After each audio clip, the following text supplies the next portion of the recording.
My name is Daniela Torres, and I'm an independent photojournalist and a member of Ayün Fotógrafas, which is a collective of 8 women photographers united by Latin America.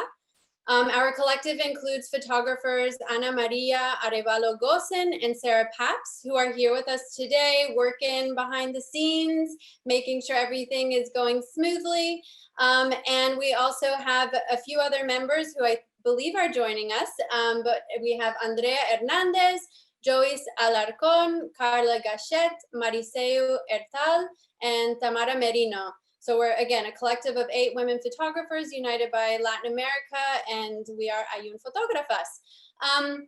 But today we're going to open up this amazing panel with our photo project supported by the National Geographic Society about the intersection of humans' impact on the planet and the COVID-19 pandemic. And not only that, but we will hear from the stars of the show, our brilliant panelists, Dr. Kirsten Thomson, Daniela Torres, and Staffan Widstrand. We're so lucky and honored to have them here with us today. They're all environmental experts and academics in these fields that these really, really important issues are touching on. So we're so excited to have them share their expertise and knowledge with us.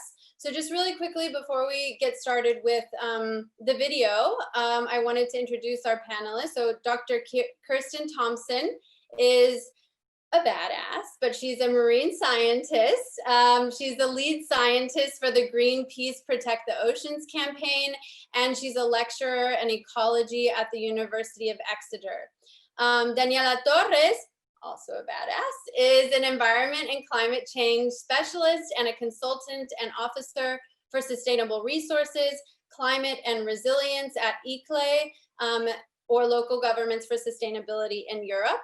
And then last but not least, we have Staffan Widstrand, also a badass, who is a photographer and writer and a National Geographic Explorer as well, a Sony Imaging Ambassador, and managing director of Wild Wonders International. So we have an incredible group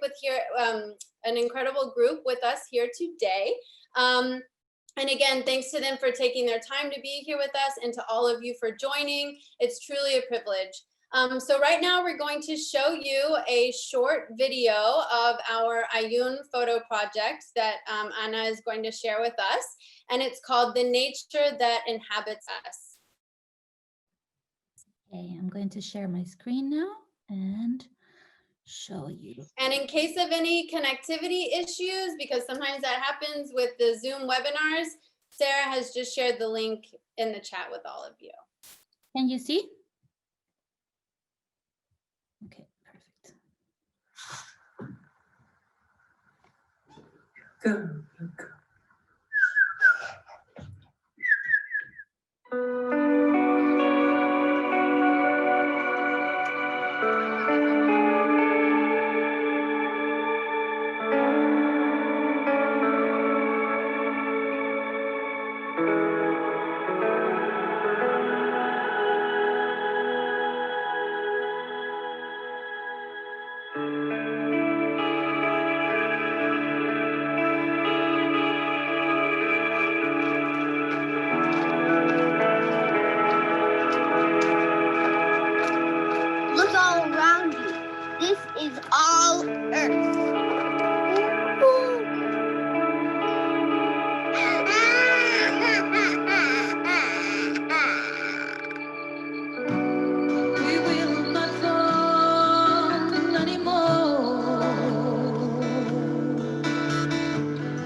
Empty delirium, endless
como un pingüino?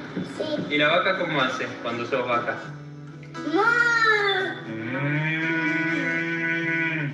Cuando soy una hormiga te voy a morder. Y las hormigas cuando le pisas el hormiguero se enojan y te muerden.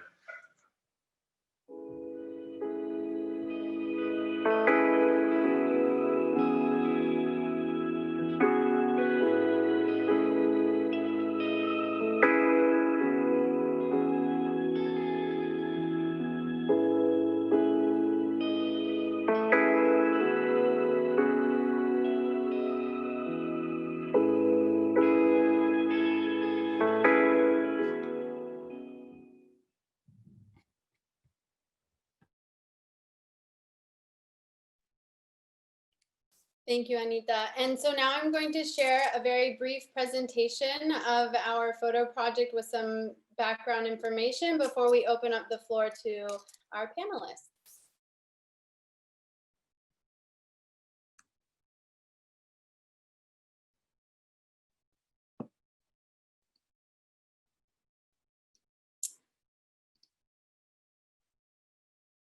So yeah, again, we are Ayün Fotógrafas. We're a collective of women storytellers united by Latin America. Again, there are all of the incredible women that make up this collective.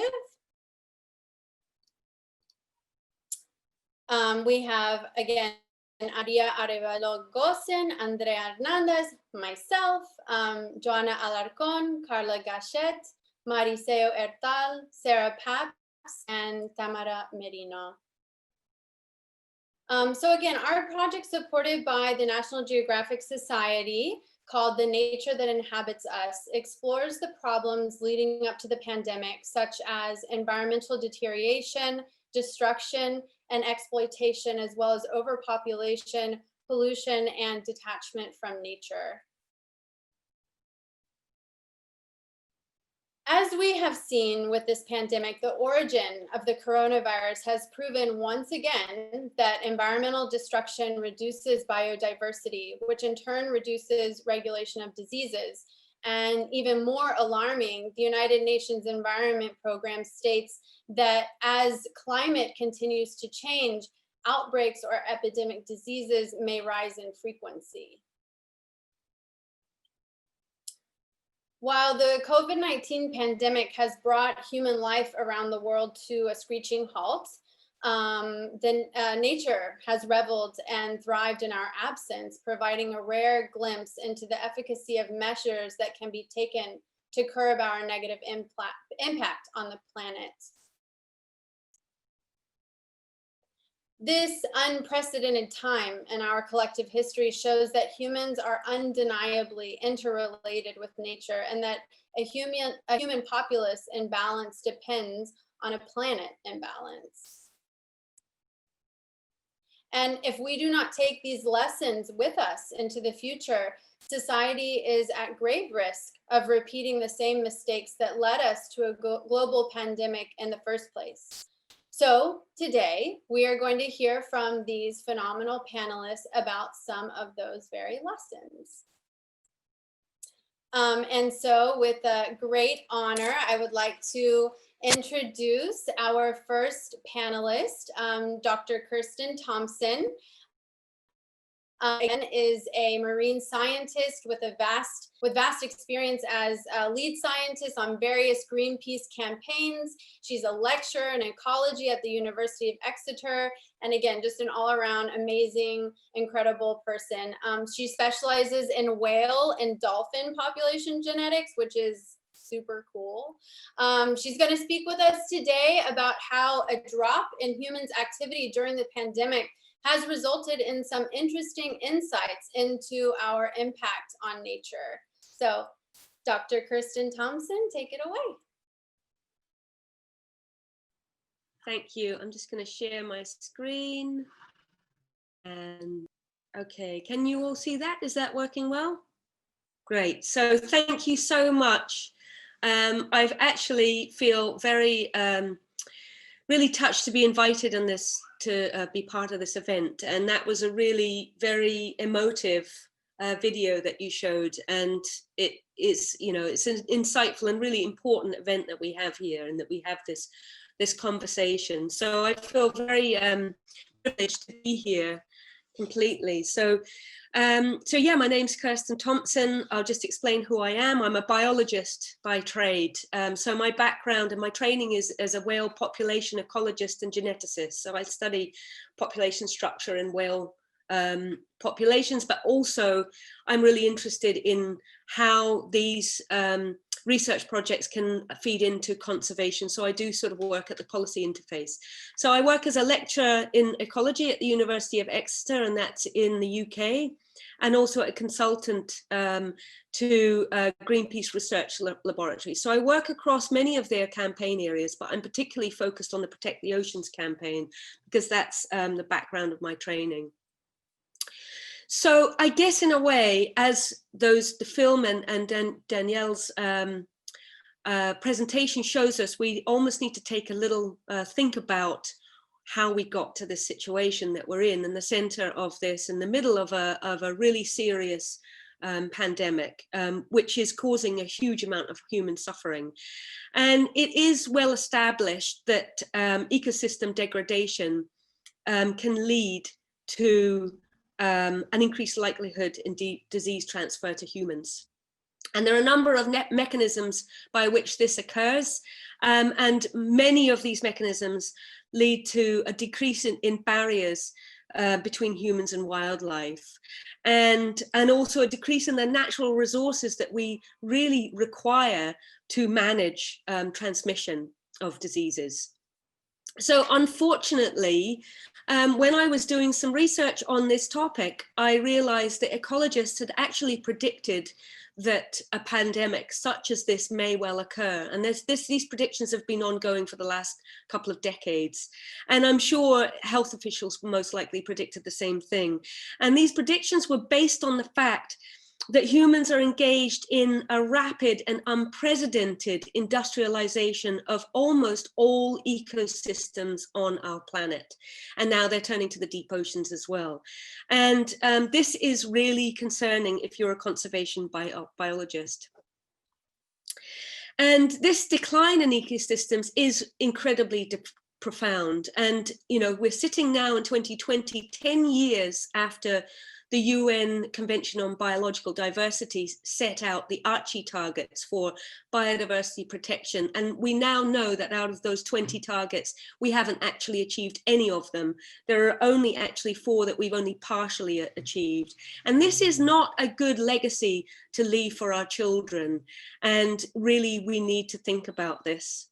So we are in the center of this really serious pandemic. And on top of this awful, terrible human suffering, we've actually been in this global lockdown, and this has forced a change in human activities. And there are many scientists that are calling this period the anthropause. And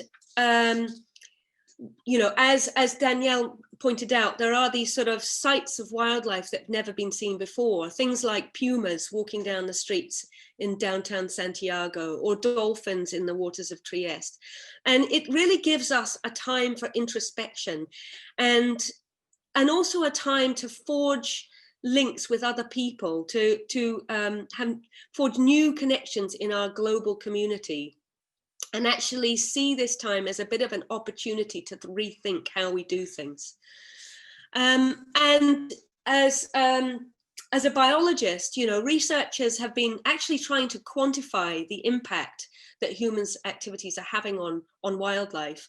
And a lot of the activities that we're undertaking now have only actually been around for the last 20 years or so. Some of these are, you know, it's really currently that they've been at such intensity. So there's a lot of activities that we actually don't really know how they're impacting wild populations at a population level. And so whilst whales can certainly swim around in noisy waters, we don't actually know whether they're coping with it. So a couple of examples of how researchers are trying to quantify this is, for instance, there is an example in Alaska where researchers routinely place sort of static hydrophones or listening devices where they monitor whale song. And in previous years, they've just found that the song is almost drowned out by the noise of ships and boats working in the areas. This year, they're finding that the whales are spending much more time resting, much more time socializing. And there are a number of projects that are focused on trying to analyze stress hormones from whales to try and understand, well, we know what these stress hormone levels were before, but what are the levels when they're not being exposed to so much boat activity? So these are really sort of giving researchers a baseline. And then there are other projects that are working on trying to understand the spatial and temporal differences in distributions during the COVID-19 lockdown. And biologists are really trying to work together to produce these data sets and these new initiatives. And some of the results are showing that there are kind of mixed effects. There's a study from Italy that monitored wildlife. They were moving into new habitats and birds had better breeding success. But there was also an increased incidence and intensity of poaching and invasive species in these areas. So whilst humans can impact wild populations negatively, people can also be guardians of nature, and we mustn't forget our power in doing that. So what can we do? I think it's really important to realize that there are a lot of things we can do. You know, we've shown through the lockdown that we can change human activities really quickly and really quite profoundly. So the UN Global Biodiversity Outlook Report 5, which came out last month in September, has really tried to sort of summarize the actions that we can implement to reduce loss and restore biodiversity. And there are a lot of things we can do. And certainly in our own lives, we almost need to notice and reach out to our communities, pool our resources and pool our insights as to how we can move forward in a much more positive and optimistic way. And I say optimism because I think we do need to be optimistic. There's a lot of things we can do, and conservation actions do work. You know, protected areas do work. So there are things that we can implement and we can push for change in policy that will make a difference. And sometimes almost very small changes in our lifestyles can have major benefits for ecosystems and humans. And I think Daniela Torres will probably give us more insight on that on a more personal level with her talk. So I have my own reflections, and I think we really have an opportunity to reinvent the way we live our lives and rediscover how important a healthy environment is for us and all the species around us, and replace this sense of owning our planet with a sense of belonging on our planet with all the other species that inhabit it. And my personal goal as a biologist is to really push for more extensive and better protected wild habitats. We do know that big areas of protected areas and protected habitats, they do work in conserving biodiversity. So, you know, that's I think my contribution in this picture. So, yeah, I don't know if we have time for questions now, but I'm sure that we can initiate discussions afterwards. So I will stop sharing my screen, and we have Daniela Torres to give us her insights next, which will be fantastic. So thank you very much. Thank you, Kirsten. Yeah, I love how, you know, we talked about this last week, but oftentimes as blubbering humans, you know, we often feel like this is such a huge issue. I can't do anything about it. So you know what, I'm just going to keep going on with my life. But I love how you've touched on, you know, that we can be positive and that there are things that we can do and there are small actions that we can take. And so, yes, absolutely. Daniela, I think will be touching on those things next. So I have the honor to introduce our next panelist, Daniela Torres, who is an environmental engineer and climate change professional with more than 15 years of experience in the development of energy, environmental and climate action projects for public and private organizations in Europe and Latin America. She's from Ecuador. And her work is focused on advising organizations and cities on sustainable energy and climate action planning processes based on scientific evidence and data-driven initiatives. So thank you so much again, Daniela, for being here with us today, and take it away.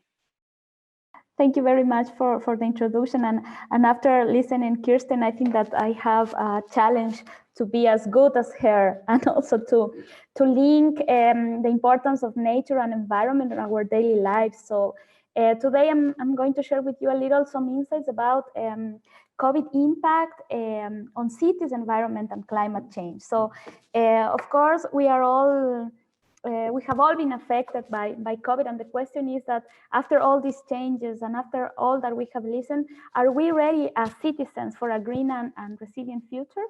So just as an introduction, we have to know that when COVID arrived to our cities worldwide, cities were already facing environment and climate change challenges. So the cities were vulnerable enough, the cities were facing already challenges, and then a new shock came into the cities, making them and making citizens a little more aware of what's going on. Of course, COVID brought with it direct and indirect impacts on environment and the climate on the cities, and of course, us as citizens had to find ways to adapt to this new normality. And this is something that we are facing now in our day-to-day basis in wherever city of the world we are. So in terms of the environmental challenges and sustainability efforts that cities had to cope during the pandemic and will continue coping in the following years, I have to summarize in this slide some of them. First, I will talk about water. You know that because of COVID, now we have to wash our hands more. Cities, infrastructure, commercial areas, they have to be more clean. So believe it or not, the increase of water in our cities have grown a lot during the pandemic. And of course, with that, we need to think about the increased need of sanitation and wastewater management processes. And we have to think about that not all the cities have these services already in place. There's not enough water in some cities of the world, making the water use a challenging aspect on cities. Then we also have new waste streams because of COVID. Yeah, we see a lot of pictures of gloves and masks everywhere, but we have to think about that the biological waste and all the waste generated to COVID has also brought some challenges for cities.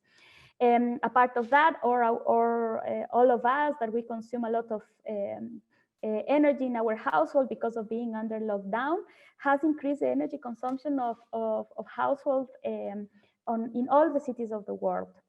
Okay, another thing that we have seen is that there has been a reduced green activism in the different cities of the world, especially here in Europe and Latin America. There was this Fridays for Future activism in all of the cities of the world, driving climate emergency on the cities. And after COVID, all those activism has moved to the social media, has moved to the cloud, and it's very difficult now to see people in the streets as it was before. Two more things that are very important and have changed the environmental management perspective of cities is the use of public spaces. The use of public spaces and also access to green areas in the cities. And the second thing is the emissions of transport. Transport mode in all cities have changed. So I am going to talk about these two things briefly, and especially because of the use of public space, because this is something that we all face during lockdown. Of course, it depends on where and which part of the world we are, but here I wanted to share with you results of a survey made by Gale, which is a very famous urbanist firm.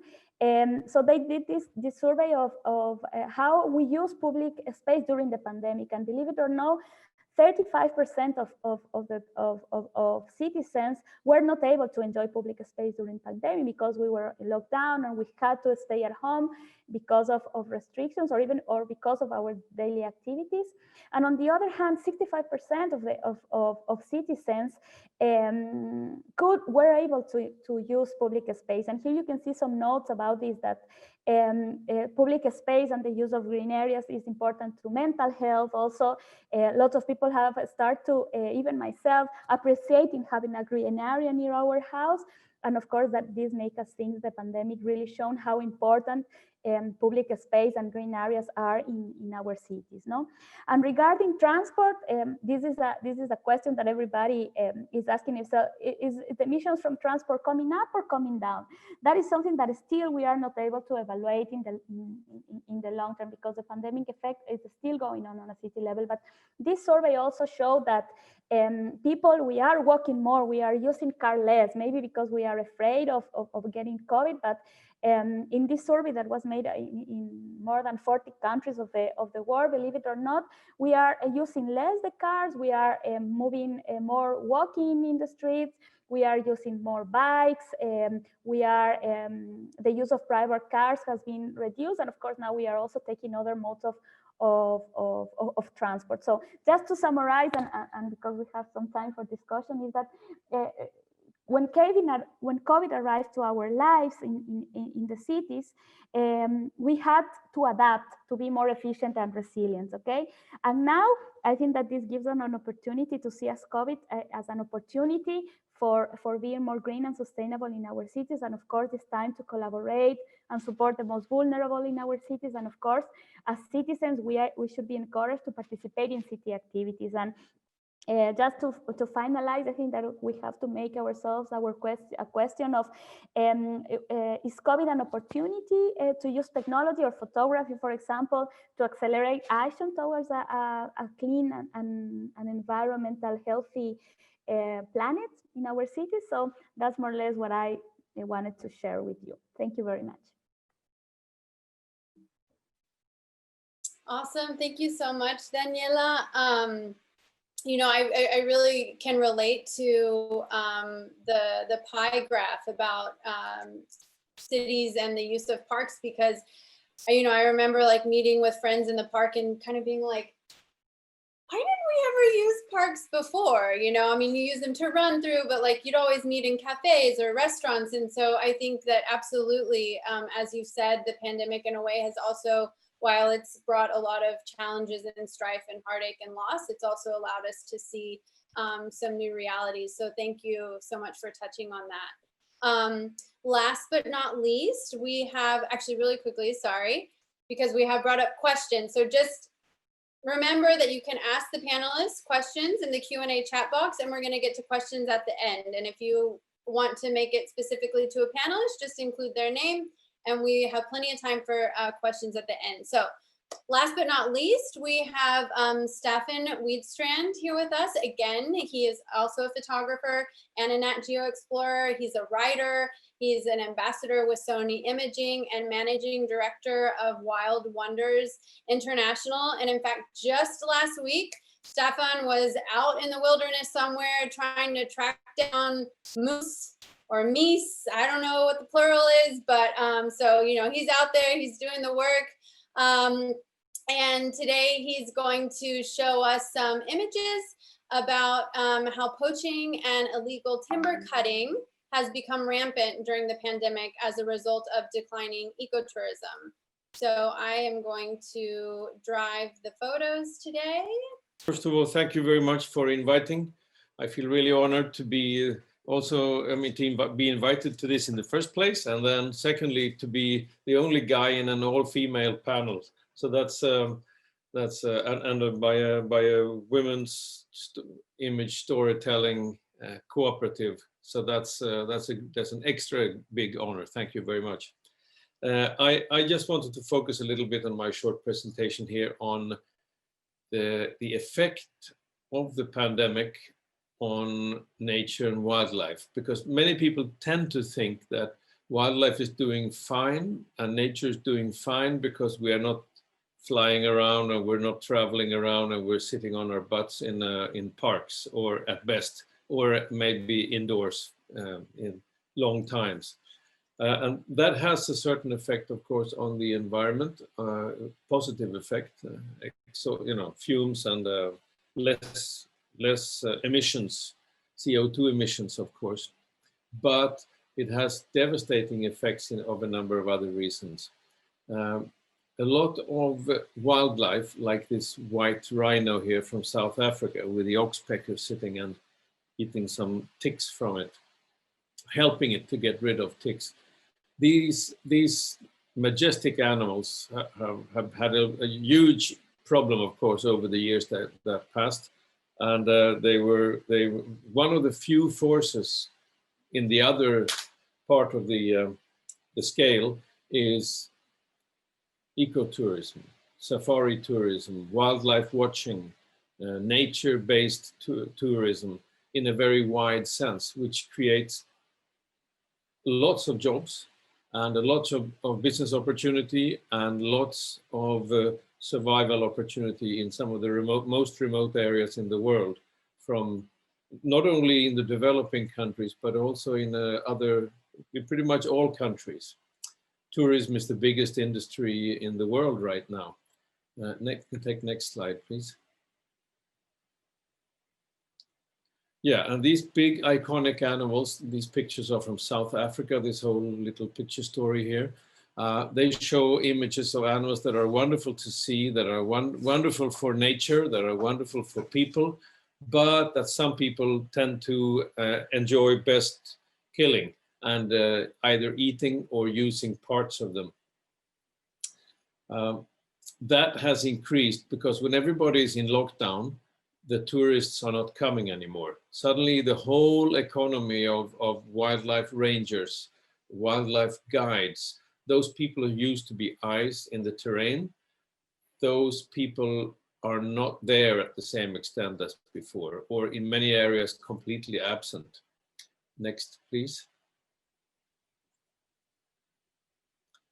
Yeah, so these animals are at peril, great peril right now. I've heard reports from a number of friends in South Africa, how when they are sitting indoors and there is no money for the rangers' transport vehicles anymore, there's no money for gas, there is no money for salaries. In many countries, the rangers and the wildlife guides, they and their families are starving. So there is a big campaign right now trying to find donations to these people so that they could survive simply. And secondly, so that they could continue their super important work where they, on a daily basis, risk their lives to protect these animals for the world and the areas these animals inhabit. Next, please. So these are the wildlife heroes. I joined a patrol here in the Gluglue Game Reserve and National Park in South Africa. These guys are not only patrolling among very dangerous animals. I mean, just on this little hike, we saw 15 lions, we saw elephants, rhinos, buffalo, and they could get killed any hour on their patrol rounds. But there are also really vicious people out there who are heavily armed with military weapons who are out to kill these people. So the unit I was with, they had been 6 members until a few weeks earlier than I joined them. And then one of them got shot in a fire exchange with some poachers they found in the middle of the savannah. And now there were 5. So here they are on their patrol with heavy flak jackets to protect, body armor simply. Yeah, next. So imagine a job where you, on every day you go to work, you could end up in a firefight or you could get shot, and they still do it. And if they have any gasoline for their cars and if they have money for their families. But there's much less patrolling now than there was during the previous times because of the pandemic. Yeah, next. So I just wanted everybody to think about these people, if you want to do something in support of wildlife, of wild spaces, of the resilient nature that we actually all need as humans, and for these people who are in the middle of caught in the middle of a really bad storm, then I would like to suggest you think about doing 1 or 2 things. One of them is to, as soon as it's possible again, travel to nature places. Pay your way, hire guides, stay in pensions, stay in hotels, go on trips, go on tours as soon as you can. And that goes for all of the world. You can travel near and you can travel far, because when tourists don't come anymore to the rainforests and savannas and the Arctic spaces, those spaces will be used for other things. Those animals will be shot, eaten, or sold as trophies, and the terrain will be exploited in one of many ways: oil palms, or timber cutting, or oil drilling, or any other activity, if there's no money in the other side of the scale to match it. Yeah, and then until you can travel, until we can travel, then I'd really suggest you support organizations like the Game Rangers Association of Africa, and I will give the a web address soon in the chat section here. And I think that was my final image, or was there one more? Yeah, so these are really good people. They are super important people for nature and wildlife, and I want to see them supported in every possible way, all around the globe, in Madagascar, in Africa. And this little stone here, by the way, this is a rhino rubbing stone. So it's all polished because rhinos have rubbed themselves against this stone for thousands of years. So this is just one of those fascinating small pieces of wildlife reality. So I think that's what I would like to say. Thank you. Awesome. Thank you so much, Staffan. It was really lovely to hear those stories, and also heartbreaking. But like you said, you know, once things do go back to normal, you know, travel to the places where your support is really going to matter, and maybe even from your living room, support through donations and raising awareness. So if Staffan or Sarah, if y'all want to share that link to that organization, perfect, in the chat there. So thank you so much to all of our incredible panelists for your insight. Of course, again, some of it is sobering, but more importantly, it's reiterating that there's so much we can learn and take away from this unprecedented time, and hopefully not repeat these same mistakes in the future, although we are human. So, but hopefully this time, you know, we can get it right and we can take some of these lessons with us. So, but we have a lot of questions from our audience. We have about 15-20 minutes left. So let's go ahead and get some of those questions answered. And thank you so much to Anita, another Ayün Fotógrafa, who's been helping, and Sarah as well behind the scenes with stuff here. So let's see, we have lots of questions, but let's see, let's start with this one for Kirsten. It's kind of a heavy one, so please, other panelists, chime in if you would like to, but should we consider pandemics as the next possible cause of extinction of the human species? Pretty difficult question. Yeah. Well, I mean, who knows? That's a big question, because if we think about, you know, the extinction of the dinosaurs, we still haven't worked that one out yet. And I tend to think that there are probably lots of different ways, lots of different mechanisms that all act together for an extinction in general. And that seems to be the case in wild animal populations. So it seems like, you know, we have a changing, you know, really rapidly changing environment. Our climate change is changing the way that we live, and we will see through our, you know, the next century that it will change where people can live on this planet, and how much of the resources are available for certain parts of our society, and then most likely not available for others. And that is this really serious threat to humans, I think, in that just, you know, there are parts of this planet that are not going to be habitable. and there is a finite amount of resources to share amongst a lot of people.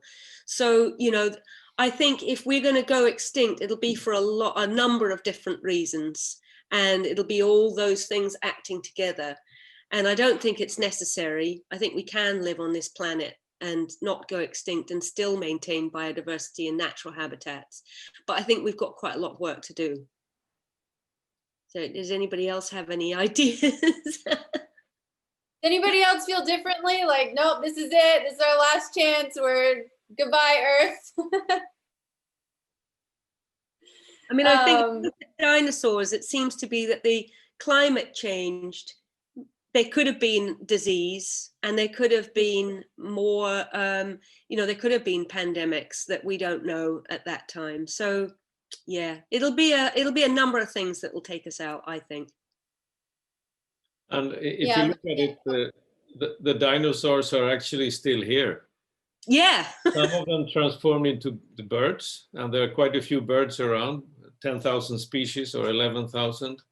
And there are crocodiles and alligators. They are still caimans. They are still pretty much 200 million years old, and they're still here. Yeah, exactly. And there are tuatara, and you know, and then different fish species. So yeah, there's definitely some persistent species that will hang around. It won't be the end of the planet. Yeah, so to me, that just brings up the theme of evolution, right? So when these challenges present themselves to us, we can evolve, but it will take choices and wanting to do that, which kind of leads to the next question we have for Daniela, but of course, anyone else feel free to chime in. Because we're just individuals, right? We're not politicians. I don't know about y'all, but I'm not a millionaire. So how can we make people and world leaders talk more about the connections between COVID-19 and citizens being greener? What kind of information is missing? Thanks for the question, Daniela, and the person that did. I think that the pandemic again, and this is not only on the pandemic, but because of this shock that we have received so far, I think that it has made us wake our eyes, like to open our eyes, because now we really cannot be aside of any discussions on environment, on health. Now, as citizens, I think that there are formal and non-formal ways to activate the discussion and participate. Of course, the formal, we know we have to vote, we have to select our mayors very well. That is the first part, the formal process, and also the informal way is doing this constructive activism, no? Going outside to the street to asking our rights, but also on our house, on our environment, also to be responsible in the use of resources, for example. I mean, we can participate in this recovery of the planet since we wake up, okay? Making more efficient use of water, more efficient use of energy, reducing the amount of waste, promoting the recycling in our house, and also self-education on environmental aspects. No? And I think that now we also have the other part that we are able to try to find the spaces where we can enjoy the nature also, and that is something very important. That now with COVID, we know that now it's time to really ask to our cities, to our mayors, to bring nature back to our neighborhoods. Okay, so we need to go out, but not so far or not so close, but we need to have nature beside us. So I think that, as I said, we have like two ways: the formal way that we already know, that be an active citizens, and also from our internal day-to-day activities. Daniela, does buying plants for your apartment count? Can I use that as justification for my plant obsession? Yes, sure, but remember that you have to put a lot of water, no? So where is the water coming? Yeah, but yes, I mean that we have to make responsible choices and also get informed. We have wonderful information in the internet. I mean, We have a lot of information, lots of sources in magazines. Now we also can have access to research paper, documentaries, pictures, photographs, photojournalism. So I think that now we are in the era that we can have access to information. So there's no, how can I say, we can have the excuse that I didn't know. Yeah, I think that that is not possible. Yeah, and it's always a little mind-boggling when we do hear that response, though, right? So, but again, this is why this things like this are important. But so Staffan, Yeah. question for you. Are you ready? Yeah. Great. So it's actually a little difficult one, but I think you can do this. But so somebody says, while I absolutely see your point with bringing tourism income to regions at risk of being exploited, are the downsides such as flights, CO2 emissions, local culture changing, etc., not too large for it to be the best solution? So we would love to hear your thoughts on that. Yeah, this is one of the questions where you need to be able to have two thoughts in your head at the same time. Yeah, so it's not just one way or just the other way. Travel and transportation is a problem. It's an environmental problem. Lack of travel is a nature conservation problem. So then too much tourism is always a problem. I mean, tourism is an industry after all. But if you do tourism in a sensible way, then it is one of the least problematic industries. Still, of course, there are still lots of things to think about. Local people's conditions, rights, right to land, right to decide about things. There's emissions, there is garbage, there is energy use, etc. But anyone who tells me that we should not travel for some environmental reasons, please explain to me what these people should do instead. Today, many of those who are working as rangers and guides, they are previous poachers. The day that there's no money and support and to sustain their families, that day they will be poachers again, of course. What would you do? So that economy needs to be taken care of.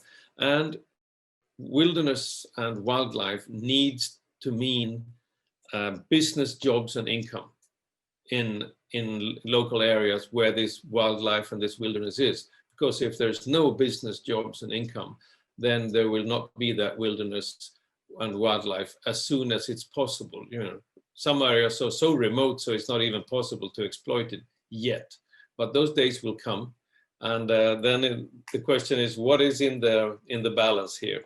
I can see travel has gone down a lot. A lot of travel, it's not a bad idea that it's gone down. If you live in Europe and you go for a weekend to New York and then fly back again, that kind of travel, I hope, ends quickly, hopefully through high prices on airlines flights or business meetings. I would say 8 out of 10 business meetings could be made like this instead. And this is something we have learned, and this is something that the COVID pandemic that provides an opportunity for us. Now, I guess all of us seeing this and taking part in this, we were not doing this as regularly before the pandemic. Now we all become Zoom and Google and Skype professionals. And so that kind of travel will decrease, I hope. But travel to meet other cultures, to see how people do in the other side of the world, how they think, to meet them, to hear them, that's super important for us as humans. And to see wildlife, to explore and experience the wild places of the earth, that's super important for those who travel and for those who live where the travel is taking part. I don't know if that was a good enough answer, but I did my best. Yeah, that was great. That was way more than I'm sure any one of us expected. So did anybody, Kirsten, I saw you unmute your mic, so did you want to piggyback off? I just wanted to really, you know, agree with you that there's so much business travel that has, before this pandemic, has been going on and basically wasting our carbon into the atmosphere, when really, you know, we have learned to work in a completely different way. And that is a real gift to us. It's a gift to our planet, because we now know that we don't need to have meetings physically necessarily. I mean, okay, we might miss the odd, you know, out of meeting chat, but really, you know, we have a different way of working now. And it's really important that we take that home forever, you know, really, because we don't need to be flying across the world for a 3-day meeting. It's not necessary. And that's fantastic. The other thing I was going to say, which kind of made me think about the question to Daniela, was that there are small things we can do in our lifestyles, like thinking about what we eat and our consumption, our buying power, which I think is really important. You know, we know that one of the biggest drivers for ecosystem degradation is agriculture. And so we can make good choices around what we eat and what we feed ourselves and how we spend that money. And that can be quite powerful. So that's just another thought. Awesome, thank you.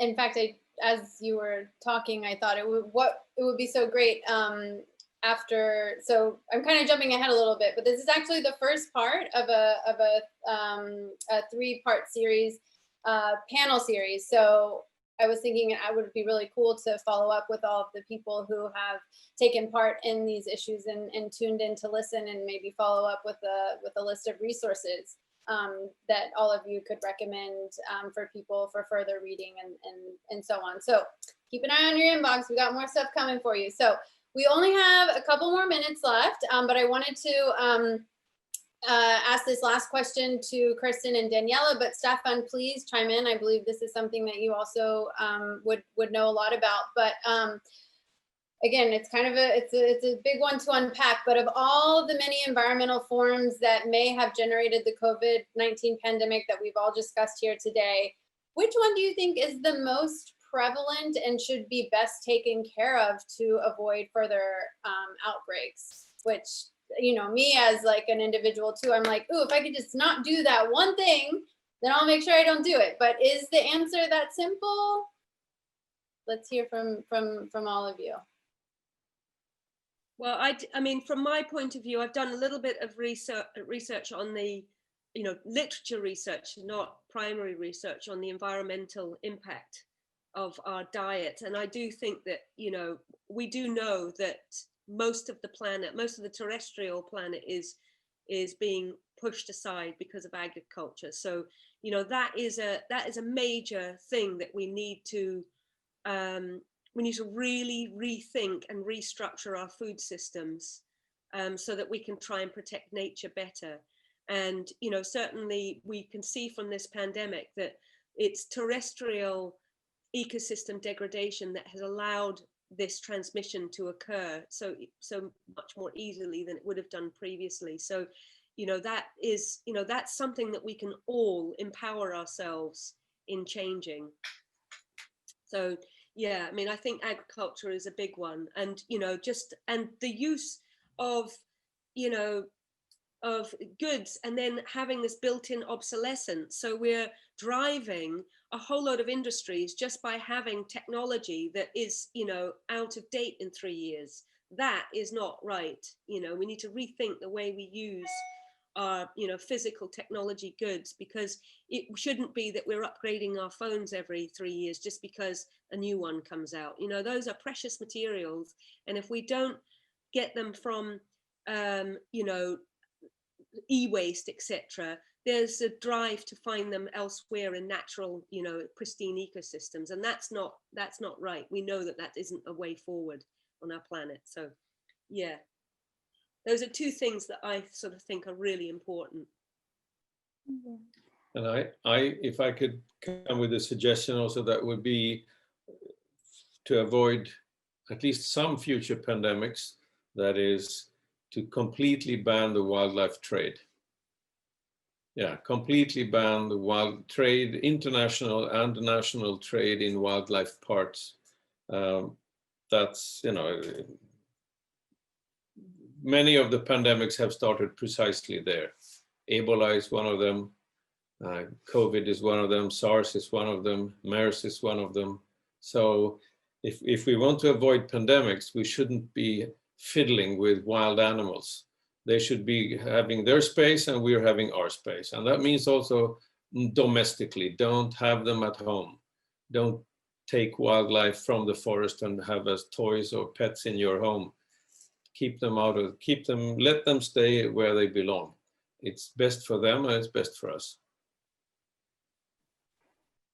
Yeah, For a second, I was like, oh, sorry, go ahead, Daniela. yeah, no. So just, I think that what Kirsten and Staffan, I totally agree with them that we have to keep the balance of our environment, and that is something that that after COVID we have learned. So in terms of me, from my environmental engineering perspective, I think that in order to avoid future pandemics, I think that we all have to work towards keeping the environmental quality and health of our territory, okay? Whether it's urban spaces or rural spaces, we really have to work on preserving the quality. I mean, avoiding pollution, really have to do much more control on air pollution, water pollution, soil pollution, because that is something that directly or indirectly will affect us all, okay? So for example, when we talk about air quality, for example, if we are exposed to high levels of air pollution, our lungs will be more sensitive for future other outbreaks or for other pandemics, hopefully not more pandemics, but we have seen this also. If I don't have access to safe water, how can I be safe if I eat or if I do my activities if I don't have safe water?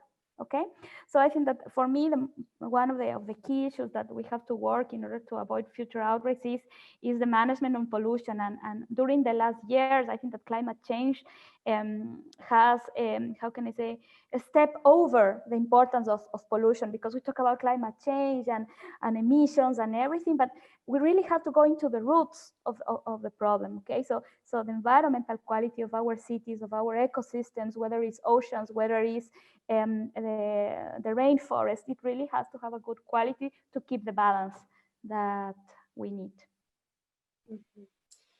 Yeah, such powerful insights here. But I have to say, Staffan, when you were like, so remove all, I was like, no, don't tell me I have to get rid of my kitten. Like we can't have domestic pets at home. Oh no. But I'm so glad you meant wildlife, because definitely don't have any lions at home. But yeah, and in hearing your response, Daniela, you know, it makes me, it reminds me of how interconnected everything is. I mean, our actions, nature, I mean, everything, it's so interconnected. And so, going back to Kirsten's presentation, that also means that while we're all individuals, we also have so much tremendous power in our actions. And so not to feel overwhelmed that there's nothing that we as individuals can do, because of course, you know, it is a collective action. So yeah, I mean, thank you all to our panelists. This has been really, really, really inspiring, talking about these really important issues. Unfortunately, we're running out of time and there's still a lot of questions, but hopefully people may reach out to you in other avenues and channels. But again, a massive, massive thank you to all of our brilliant panelists. Again, y'all are such busy people and very important. So we really are honored to have you take your time for us today. And thank you to all of those who have joined us in the audience. Thank you for your amazing questions. We're really inspired by these issues and are really happy to share that with all of you. Again, if you enjoyed this panel, you're in luck, because this is the first in a 3-part series. We have 2 more coming up with Ayün Fotógrafas, touching on similar issues, again, with environmental experts and academics and even photographers. So the next one is going to be about activism during ecocides and environmental exploitation in Latin America, and it will be held in Spanish. So please spread the word. Que vamos a hablar en español. Sarah Paps is going to be moderating that one, who again is another Ayün Fotógrafa. And again, thank you to Anita, who is here with us today. Please follow us on Instagram or Ayün Fotógrafas. You can see more work from our Nat Geo Society project that touches on these issues and the intersection of the pandemic with humans' impact on the planet. So thank you again to everyone for joining, and thank you to our amazing panelists. Round of applause. Hope to see you all again soon, and have a great evening. Thank you, everyone. Bye. Thank you. Bye-bye. Bye, thank you. Thanks.